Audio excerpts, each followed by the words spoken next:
The sound of laughter was a fragile crystal bell, beautiful and destined to break. I held its echo in my chest, a forced, hollow warmth as I looked around my living room. It was my son's first birthday. Streamers in primary colors danced in the afternoon sun, and a half-eaten, grotesquely cheerful cake sat in the center of the table. My son, the innocent center of this universe, was fussing on my hip, smearing chocolate frosting in my black hair. I hadn't taken off my morning clothes.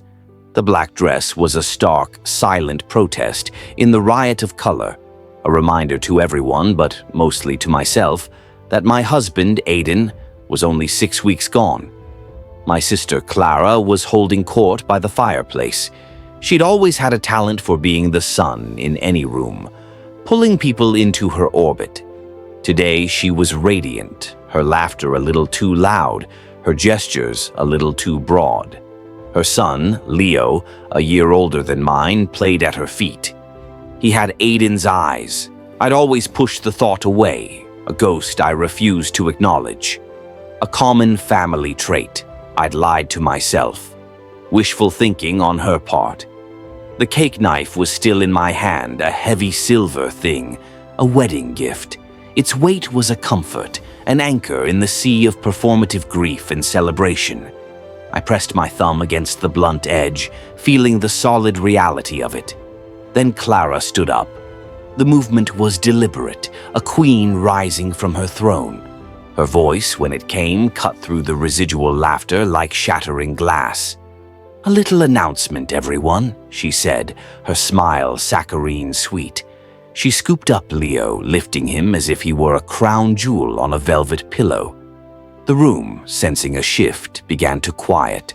"My son," she proclaimed, her voice ringing with a pride that felt like a declaration of war, "is not just mine." A chill, swift and sharp, ran down my spine. My grip tightened on the knife.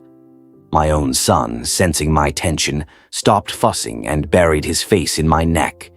She paused, letting the silence thicken, savoring it. Her eyes met mine across the room, and in them I saw not sisterly affection, but triumph. "He is your husband's son." The silence was absolute. It was a physical presence, sucking the air from the room. I saw the faces of our friends, our family, morph from confusion to dawning, horrific understanding.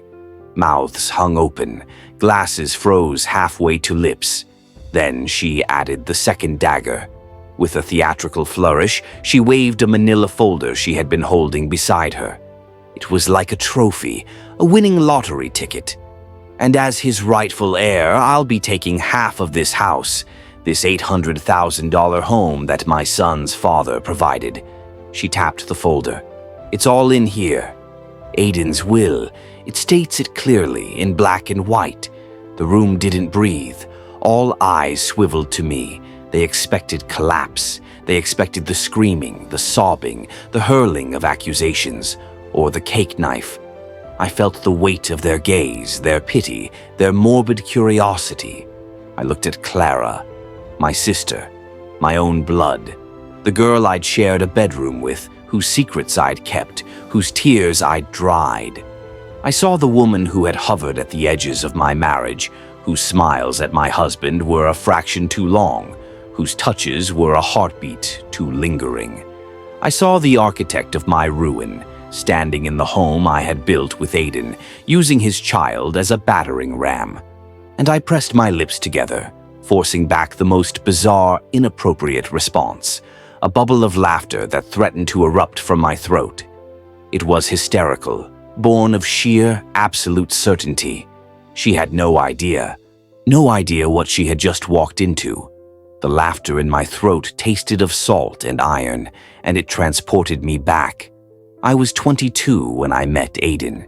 He was a fortress of a man, not just in his broad shoulders and steady hands, but in his presence. He filled a room with a calm assurance, his eyes the color of a steady sea, promised forever in every glance.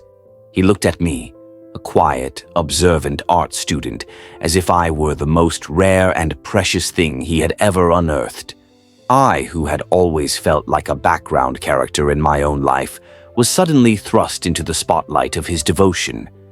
I married him because I believed in that promise. I built my world around him. He was my anchor, and Clara was the constant, gentle tide around our lives. She was my vibrant, reckless younger sister. She had always been this way since childhood, collecting attention like it was oxygen, flirting with danger and with anyone who glanced her way. She smiled too wide at Aiden, laughed too loudly at his jokes. I explained it away. That's just Clara. She doesn't know her own power. Family forgives. Asterisk, asterisk.